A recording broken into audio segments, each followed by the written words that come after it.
everything I'm going through. He is Elohim. He is there that in his judgment, if I stay true in my relationship, has the authority to redeem me out of whatever I'm in. Because he loves me in such a way that he sent Yeshua, that if I would believe in Yeshua, that I would not perish but have life. I would have eternal life. It's just something totally different to teach about. Yeshua means what? It's the restoration, deliverance, redemption that comes from Yahweh. And then it goes on. And this, now, most of our Bibles say, and this good news of the kingdom shall be published in all the earth for a testimony to the nations, and then the end will come. The gospel, well, we've just read that it's the gospel that's going to cause all this affliction. This word for good news that's used, the Aramaic word is servarta, which is not evangelion, it's servarta, which means hope. That Elohim, through Yeshua, by the power of Mashiach, will empower us with hope to persevere through the hardest times. And then he goes on to say, and then when you see the sign of uncleanliness and desolation that was spoken of by Daniel the prophet, which will stand in the holy place, he that reads him, let him understand. Daniel talks about some very, very uncool things. In fact, Daniel 11:31. Let me see if I can dig it up right quick. Daniel 11:31. Where did Daniel go? Oh, there he is. Danny boy. 11:31. Actually, Daniel, the entire chapter 9 of Daniel gives us a lot of stuff too, but 11:31 says, and forces will stand away from him, and they will profane the sanctuary, the fortress, and they shall remove the continual sacrifice, and they will place the abomination that desolates. 32 is an interesting verse. And he will defile by flatteries those who do evil against the covenant. He will defile by flatteries. But the people who know their Elohim will be strong and will work. And those who understand among the people will instruct many. And they will stumble by the sword and by the flame and by exile and spoil for days. And they shall be helped, or they shall stumble and will be helped with little help. And many will join them with hypocrisy. So what does that mean? The deception that comes is going to be a flattering deception that's going to rule the government. It's going to rule corporate America. Everybody's going to be patting each other on the back while they go totally and completely against the covenant of Elohim. Those who are building a relationship with Elohim, it says they'll be put to death, stumble by the sword, they'll be put to the flame, they'll undergo hard times, and they'll be in exile and void. That they're going to go through some very difficult times. And we also read that these are the people that Elohim will raise up. But at the same time, people will join into them. And we read about wolves in sheep's clothing that will try to still mingle in to try to cause deception and bring in hypocrisy even to the elect of Elohim. And then we go on in Matthew that let those in Judea flee unto the mountains, and the one on the roof let him not go down to take anything out of his house, and the one in the field let him not turn back to his garment. But woe to the ones having a child in womb, and to those nursing in those days. And pray that your flight will not occur in winter or on the Sabbath. Why? Verse 21, for there will be great suffering, such as not happened from the beginning of the world until now. No, nor will ever be. Are we in the beginning of tribulation? We're just following suit in what's been going on. The worst is going to come. And the worst is going to be so dramatic that you leave everything behind and you go and hide, because it's going to be that bad. It says, pray that it not be in the winter or on the Sabbath, that you be able to find some provisions. And except those days were shortened, verse 22, except those days were shortened, not any flesh would live. But on account of the chosen, those days will be shortened. Who are the chosen? The ones that are truly known. So, who do we know who's the chosen?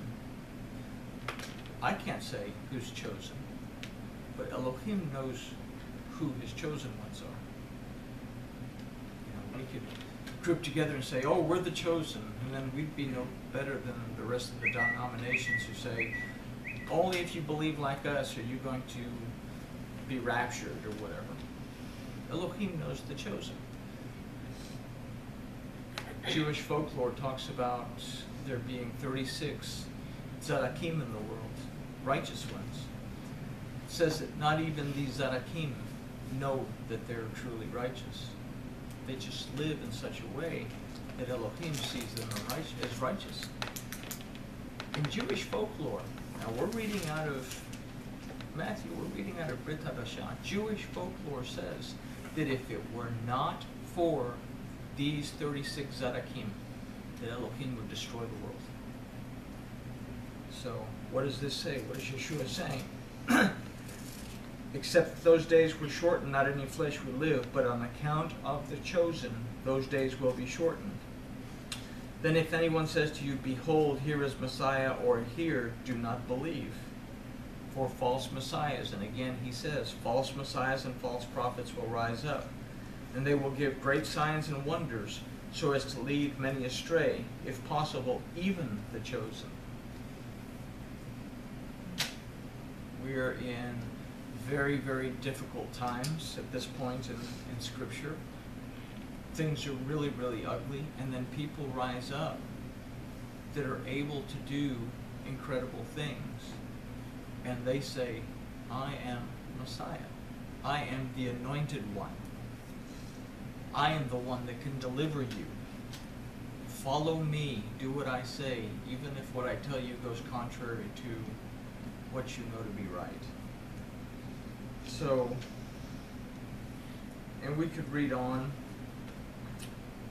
and read on and come to an understanding that things are going to get really, really bad. Maybe not in our lifetime. I mean, most of us here are in the autumn of our life. But say in the lifetime of our children or our grandchildren. So there's, I think, or I hope, maybe an answer to that question. So are we in the beginning of tribulation? Probably in the beginning of the beginning. But it will get progressively worse.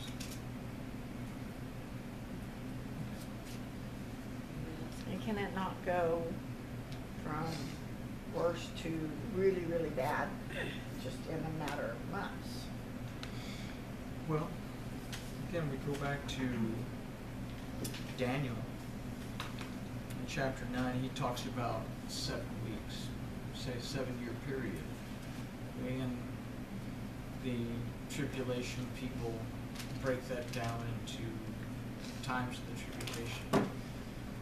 But what we're going to see, what we will see, is that things, as long as people play the game and go along with it and do everything that their world leaders tell them to do and become sheeple, things will get really, really good and there'll be peace until something happens that somebody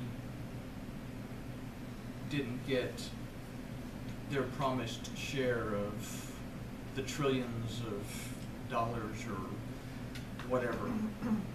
And then the leadership of the world will flounder. Then it'll go from good to really bad really quickly. As it stands, nuclear war is always a possibility. We have the man in Washington trying to strike a deal with Iran to allow them to have nuclear centrifuges just for domestic use only, when Iran has said out and out that they want to develop a nuclear weapon, first to destroy Israel, and second of all, they chant death to America. In this country, we've never been invaded. This country will be invaded, and it'll come suddenly. I don't know if anybody's ever seen the movie Red Dawn. Mm-hmm. The thing is, and I don't, like I say, I don't talk a whole lot about this kind of stuff because it's all speculation. But if I were to speculate, I would say that it's going to be our own government that collapses on its own people. Well, look at how it's changed just in the last 8 years, 7 or 8 years. Mm-hmm. I remember being taught in school that other nations said that America will collapse within itself, will be its own enemy, that we'll never have to fire a shot. Well, it was the words of Abraham Lincoln. It says, this great democracy will never be destroyed by another country. It will destroy itself from within. And this was Abe Lincoln that said this back in the 1860s. I'm not, I don't know what our government is up to with this military exercise that has everybody so bent out of shape. 6 Walmarts across the United States all of a sudden closed at the same time because they have plumbing problems. And all of a sudden they're being guarded by the police, and you have tanks and soldiers from the UN showing up and everything. And they say, well, it's a military exercise. We have the governor of Texas calling in the Texas State Guard, which I'm not quite sure what the Texas State Guard is going to really do against special forces, professional special forces soldiers. I mean, if you've seen the qualifications for the Texas State Guard, and I'm not knocking the Texas State Guard, I think it's a great thing to have some form of protection, but you have to be under 70 to join and not have any physical problems, and that's the gist of. But what I'm getting at is there's a lot of sneaking around going on, and why all this sneaking around going on? Why didn't they just come out and say, we're going to close certain facilities, we want to do an exercise to prepare us for a terrorist attack that might occur on our border? Why did they have to label certain states, like Utah and Texas, for example, as hostile states? Why did you label?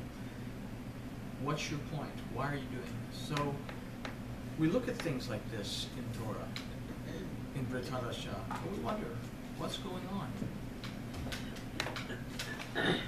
But again, 1933, Hitler became Chancellor of Germany. By 1939, he had pretty much brainwashed the country. 1939, the Jews began being targeted. By 1945, they say 6 million Jews. They found other graves that bring the death toll up to around 13 million Jews alone. They say over 20 million people died in the concentration camps being exterminated. A total of, I don't know how many tens of millions of people died as a result of World War II. But from 1933 to 1939, the people were totally brainwashed, so they went totally along with this. Their neighbors would turn in neighbors. Brother against brother. And we wonder, is there any kind of brainwashing taking place here? We talked about it earlier, that with the Confederate flag thing, everybody's so focused on the Confederate flag thing, they're not paying attention to what the government's doing. But I'm not talking about against the government or anything. I'm just saying that Yeshua is telling us, pay attention. Were we paying attention? Are we paying attention? And it's just, it's just something to think about. What are they up to? Next. 36, you mentioned that a while ago. Mm-hmm. What is the meaning of that? Well, 36. Say, what does the numerical value 30 represent? Say Lamed. Lamed. What does Lamed mean? Instruction. What is 6? Humankind. 6 is the instruction of humankind. What are the righteous responsible for doing in this world? Teaching. But if humankind doesn't get it, then what's the end result?